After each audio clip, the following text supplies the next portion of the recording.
Hi, this is Tina Milbaugh, and welcome to Chat with Tina. We have an exciting guest today. His name is Mark Conrad. He is retired United States Air Force, and he's the president and curator of Miami Valley Military History Museum. Yes. So welcome. Thanks. So, okay, you're a curator. Okay, tell me, what does that mean? For us, it's kind of a jack of all trades. So I'm responsible for inventorying artifacts as they come in. I photograph them. If there's any conservation or repair work that needs to be done, I'll generally take care of that as well. Mm-hmm. In addition to working alongside our volunteers, make sure that the museum itself is running properly. I help with the fundraising. I do a bunch of different things. To keep the museum going, yeah. Yes. As being president, you're responsible for everything. Now, Ultimately. do you have, I got a question I didn't ask you between now, when I gave you the list of questions. My question is, do you have volunteers that come and help you with get the museum going and keep it going? So we have a pool of about 40 volunteers. Some of those are ad hoc. They'll come in and build things for us, on an as-needed basis. We have a core group of about 13 or 14. We're just getting ready to bring on a couple more. One of the neat things about, and everybody's a volunteer, there are no paid positions, so we do this on our own time and our own dime. Mm-hmm. Of those 13 people, 92% of them are service-connected disabled veterans, and the remaining people are relatives of veterans. Okay. So it's a 100% veteran-centric organization. Okay. Now, how long have you had the museum up and running? We're in our 20th year now. Again, for the entire time, it's always been volunteers, and we've run only on donations that entire 20 years, both artifact-wise and monetary-wise. Now, it's called Miami Valley, but my husband's telling me today Miami Valley is not just in Dayton, but also is part of Fairborn. Am I right on that? So when I was trying to come up with a name for this organization, we were talking earlier about how everything has the Wright brothers' name somewhere in it. Oh, yeah. Well, Miami Valley is a close second. I see. Okay. So I thought, well, that'll give people an indication of where we are. Mm-hmm. And we have a lot of artifacts and people in the Miami Valley, but we also we get something from around the country on a regular basis. Good. So our name is a little bit misleading, mm-hmm. although we are in the Miami Valley, mm-hmm. but our artifacts are not confined just to this geographic area. Right. It's just like everything. Just like, and I don't know if people know this, but Wright's brothers' home was in Dayton, mm-hmm. but then Michigan took it, and they built it up there. So if you want to see what Wright brothers' home looks like, you got to go to Michigan now to see it. Yeah, that Henry Ford. But how people are okay. But anyway, have you ever been having a Fairborn museum? It was always been in Fairborn, or have you had it in another location before here? Originally, I started out doing traveling displays around the state, but you might do 24 hours of prep time and only get 2 hours of display time. Okay. And eventually that was going to become unsustainable. And then I met with a group of historic preservationists at the VA, because I was doing some Veterans Day displays there. And eventually we moved into the former patient library, the old Putnam Library, in January of 2007. Okay. We were there for 15 years, but our building, just like the building we have now, we've run out of room. And the VA was going to rehab that building. We knew we were going to need to move sooner or later. A lot of us have ties to Fairborn because the majority are veterans, and a lot of us were stationed at Wright Pat and lived in Fairborn. Mm-hmm. So it's like, well, that's a military-oriented town. Let's move there. Yeah. So we've been there. We just started our 5th year there. So what was the purpose for the museum? I think you pretty much answered that question, that you just moved from one location to another to let more people be aware of what you offer to the public. Well, the purpose of the museum itself is to preserve our military history. You know, we're getting ready to celebrate the 250th anniversary of the country. That's right. That's right. But this far down the line, not as many people, particularly in government and Congress, there's not as many vets as there used to be. You know, after World War II, Congress was full of World War II vets. I agree. That's not the case anymore. Mm-hmm. And just like with any other history, whether it's your hometown history, your personal family history, Yeah.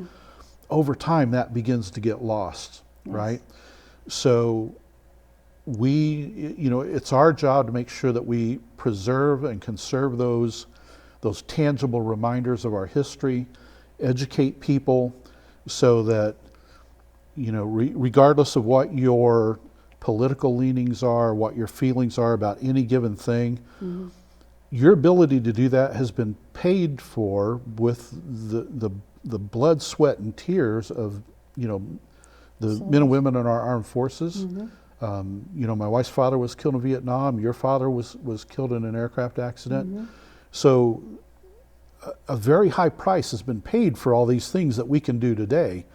But if you don't hold on to those tangible reminders, people will forget about it, right? Because we live in a highly mobile society. Families don't, you know, live in close proximity anymore. Mm-hmm. There's all the little electronic gadgets everybody has to have.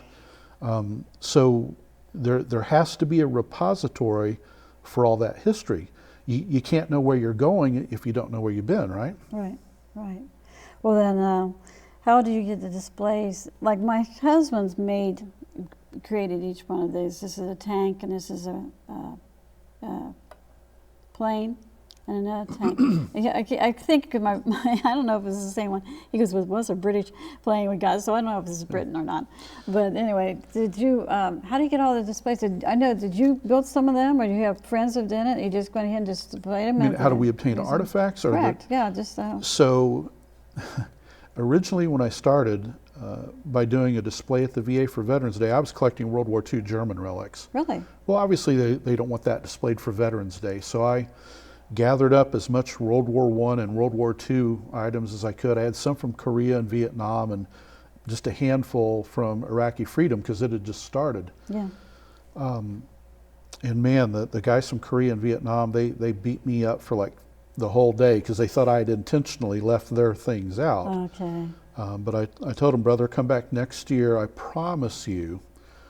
So I started gathering those, and once it got to the point where I had so much American stuff, and I was looking for a building, which is when I moved into the building at the VA. Mm-hmm. So I basically got rid of a lot of my German stuff to buy the things to fill in the gaps for all the other wars back to then, to the Civil War. So I bought all the things I needed to get up and running to have something worth coming to see. Mm-hmm. But once word got out, things started trickling in, and as we talked about earlier, once we moved to Fairborn, whoosh, the floodgates just opened up. So people have been extremely generous with wanting to make sure that their family's history is preserved. So now I might buy a button or a ribbon or something I need, some oddball item I need to restore a uniform. But now I know if I wait long enough, sooner or later it'll walk in the door. A good problem to have, but a lot of stuff walks in the door. So then you have those issues of storage and caring for them, and but it's a good problem to have. So when a visitor comes into your museum, what do they expect to see? I think you kind of answered some of that question there. Did uniforms or? They do. They don't expect to see the depth and breadth of what we have, right? Because we have artifacts from the Revolutionary War all the way up to the Space Force, right? Our Really? newest branch. Yeah. So even though we're not huge because our building will not support that, what we have on display, we could do 10 times over and not run out of artifacts. And when people realize that, man, I'm looking at something that's 200 years old, they don't expect to see that, right? A lot of people, they've been to the Air Force Museum and they've got the ooh and ah things. Well, the Smithsonian's the same way. Oh, it's overwhelming. It is. You can look at Smithsonian and you can, natural resources. Well, yeah, because there's like that's a series of like 19 different museums now. Yeah. Obviously, we'll never be that big. Well, they're all stored away somewhere in the attic, you know. So, but you don't. You have a lot more. But when people come in, and what they really like, you know, we're part of the Small Museum Association in Ohio Museums, and they give guidelines on how you should write your captions for your artifacts. Okay. But I figure if I'm writing it, I'll write it how I want. Sure. So we do a little bit of the sexy stuff, like, you know, how much a weapon weighs or its rate of fire. But we spend the majority of our text on the person who used it. And probably 95% of what we have the photograph of that person with it. That's great. So people appreciate, you know, we're not a building full of stuff. We're a building full of people, the same people that, you know, like your father or your grandfather. So they develop that personal connection, not just with the artifacts that they're looking at, but with our institution as well, because they know that we're taking care of those things for them. It made me think that my grandfather was in World War I and he had a Purple Heart, and my mother has a picture of the Purple Heart, you know, and I thought that's interesting because, you know, you would never think, okay, he was in World War I, you know, I'm just a kid, I didn't know. But then she showed me that. It was more impressive to me. Like you're saying, the museum's more impressive to the people when they come to see it, knowing that there is the person holding that gun in the picture that was protecting the country, you know, that kind of thing. Right, and especially for the people who, you know, they say after 3 generations, so what, right? I mean, my kids, I know my story, my kids know my story, but by the time you get past my grandkids, they're going to be like, Mark, who's Mark, right? And you lose that connection. So now, I mean, we have a few people who bring things in that still remember their World War I grandfather, but those are few and far between, right? But plenty of people remember, you know, my father was in World War II or my grandfather, so they still have that personal connection and they appreciate that we're telling that person's story, not just that, okay, this is a model whatever uniform, but we're telling that individual story. And take notes too, because one of these days they're not there to tell you, well, my uncle was in Pearl Harbor, and my mother was telling me about that. And he didn't get killed or anything, but they did get attacked with the Pearl Harbor. Well, to me, that was history, but it was my uncle, it was personalized to me because he was there when it happened. It's just like you're saying. That's also why it's important that we document all these things. Excuse me. You know, sooner or later, I'm going to kick the oxygen habit. So all that knowledge that I've gathered, if it's not preserved somewhere, what was the point? Yeah, I agree with you there. Do you have any events planned? I know it's getting near July 4th. Do you have any events now there, or do you have? We do things throughout the year. So each month we have a speaker series. Talking on different topics. Like I've talked about the Dayton Peace Accords and the implementation force in Bosnia because I was part of it. And not being from Dayton, I cussed Dayton quite a bit when I got on that plane to Bosnia. And here I am. My wife will do a presentation on her father who was killed in Vietnam. This month, Dan Kirkpatrick, who's the mayor of Fairborn, he commanded a field hospital at the beginning of Iraqi freedom in Kuwait. So he's going to talk about the ethics issues that he was faced with. I'm sure of that, yes. And, you know, all the logistical issues, host nation issues. You know, the Kuwaitis have not forgotten what Iraq did to them in 1990. So they, you know, said you can't care for Iraqi POWs. Right. But that goes against the law of armed conflict, and that, you know, that's an ethical issue that had to be dealt with. So we'll have subject matter experts like that every month. Memorial Day weekend, we hold a military history muster, although this year the weather absolutely did not cooperate. We had to cancel it for the first time in 20 years. I believe that. That was heartbreaking. So we do things like that. We do a lot of non-standard things. We always take part in the Toys for Tots drive. When we were at the VA, being veterans, we feel we have a responsibility to our brothers and sisters who are, either in the hospital or the nursing home. So we did a lot of programs out there, and after we moved, we wanted to keep doing that. So, and my wife takes the stick on this. She does a fantastic job at hospice. We do a full Christmas and Thanksgiving dinner for the patients and their families and the staff. In the summer, we'll do like a pizza party, do an Easter thing. We make sure the comfort carts are stocked. So we do a lot of non-standard things, but those are going on all the time. So we have, the events you would think of, like the speaker series, but we do a lot of stuff behind the scenes too. With my wife's father having been killed in Vietnam, she did a fantastic job in the DoD 50th anniversary of Vietnam celebration, to the point of honoring, doing ceremonies to honor Vietnam vets and their families, to the point that out of 15,542 commemorative partners with the DoD around the world, out of 15,542, we were in the top 50. Pretty good. That is fantastic, and that's all. For us, that even though officially the program's over, for us it's never going to end, right? Her father was killed when she was 8 years old. That's not something you ever get over. No, because it's a personal thing, as we mentioned earlier, and the thing is that when people forget what their history is about their country, then, like I said, they lose respect for the country and the respect for the people that were in charge to try to stop it from invading their country.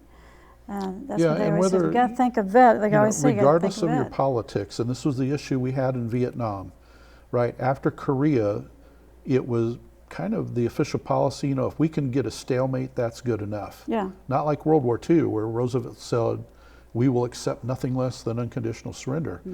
And then by the time we got to Vietnam, things were so polarized that people, they couldn't separate the war from the warrior, right? Be angry at the government policies all you want, but the men and women who are going and doing, what they raise their right hand to do, you can't be attacking them. They're doing their job. And it seems like it goes that way all the time, right? When we go to war, people, they're waving the flags and they're patriotic, but as things drag on, they begin to do that only when it's convenient. And then as people come back, particularly after Vietnam, that was a 10-year war. We were in Afghanistan for, 20 years. Yeah, oh yeah. People, they're war weary. They're tired of hearing about it, which means when, the men and women, 18, 19, 20 years old, that have responsibility like you couldn't imagine, when they come back, they're not getting ticker tape parades. No, they're not. They're not, the flag waving is over with. It's like, let's just get on with it. Missing legs, missing arms. Yeah, they're impacted by things that are going to affect their lives, the rest of their lives. And if we don't preserve that history, we're setting up future generations to go through the same thing like the guys and gals coming back from Vietnam went they through. get rejected. Yeah, I agree with you there. Yeah, they do need to do more for the vet when they come back. There's too much suffering. And again, psychologically, they're already having problems, but then also physically, there are problems, which does not help their psychological, Right. And they just need to recognize them because they were there to protect us and protect each other too. Right, and those are the stories that we preserve every day. Yeah, we're there for them, and they never called in and said, I'm not going to be going, which happened to my father. He was working for the Air Force, and all of a sudden someone called in and says, I'm not coming in today, so he had to replace him. He got on the plane, he got killed. Yeah. Okay, because he was like you and others. He was dedicated to him being helping the Air Force and protecting the country and going through a lot. He went through experimenting. Well, that's the core value of the military, is service before self. Exactly. Yeah.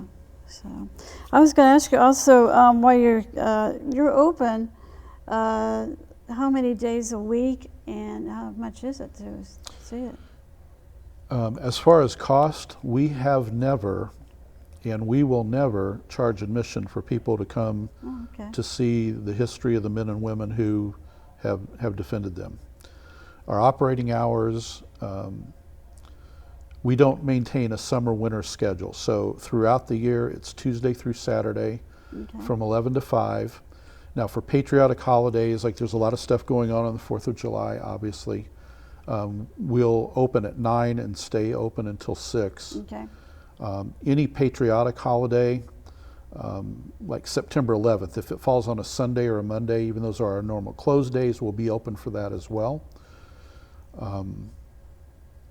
So we try to maintain maximum visibility like that. And originally we were open on Monday, but in Fairborn, oddly enough, all the stores close on Monday. So economically for us, it was not smart to be open when it's a ghost town. Close, yeah. But Tuesday through Saturday, and then whatever patriotic holidays come up. Well, you're doing a good job, and we put hats off to you there, sir, for doing what you're doing and also helping serve the country. Well, we've had a lot of people put a lot of time and energy into this. There would be no point in doing it if we weren't maximizing the effort to tell those stories. Which keeps it going. I got a question. They want to get in contact with you. Can you give us the email or phone number? So my email is curator, C-U-R-A-T-O-R, at, and then it's the initials of the museum, Miami Valley Military History Museum. So curator at mvmhm.com, or they can call the office number at 937-318-8820. I hope they have a good 4th of July. And thanks again, Mark, for coming by. And we're going to appreciate you as a vet. So, all right. Well, thanks for tuning in, and see you soon. Bye-bye.